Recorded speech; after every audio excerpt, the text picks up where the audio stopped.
સુરતમાં હત્યાના પ્રયાસના આરોપીની ધરપકડ કરવામાં આવી છે। લાલગેટ પોલીસે રામપુરા વિસ્તારમાં જીવલેણ હુમલો કરી ફરાર થનાર આરોપીને ગણેશ પાવભાજી પાસેથી ધરપકડ કરી છે અને આરોપીનું રિકન્સ્ટ્રક્શન કરી તેની શાન ઠેકાણે લાવી હતી।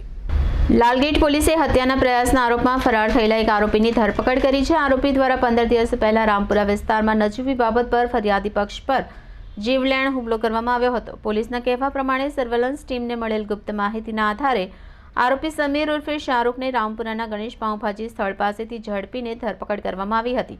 ધરપકડ બાદ પોલીસે આરોપીને ઘટના સ્થળે લઈ જઈ રિકન્સ્ટ્રક્શન કરી આરોપીની શાન ઠેકાણે લાવી અને તેણે પોતાના કૃત્ય માટે માફી માંગી। પોલીસે આરોપીના વિરુદ્ધ કાયદેસર કાર્યવાહી કરી રહી છે।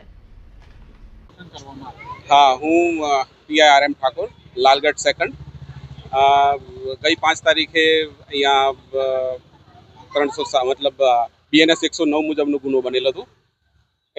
એ પ્રકારનો આરોપી આજરોજ ધરપકડ થતા અહીંયા લાલગેટ વિસ્તારમાં જે એનું રિકન્સ્ટ્રક્શન કરવામાં આવેલ છે। સર, આરોપીનું નામ છે સમીર ઉર્ફે શાહરૂખ। સમીર ઉર્ફે શાહરૂખ। કેટલા ટાઈમ પહેલા એની ધરપકડ કરી હતી ને આજે કેટલા ટાઈમ પહેલા એની FIR થતી હતી ને આજે શું થયું? નહીં, લગભગ છેલ્લા 15 દિવસથી આ એબ્સકોન્ડર હતો, નાસ્તો કરતો હતો અને આજ રોજ એની ધરપકડ કરી અને અહીંયા એનું રિકન્સ્ટ્રક્શન કરવામાં આવ્યું। આરોપીને શું મેસેજ આપો તમારા હિસાબે?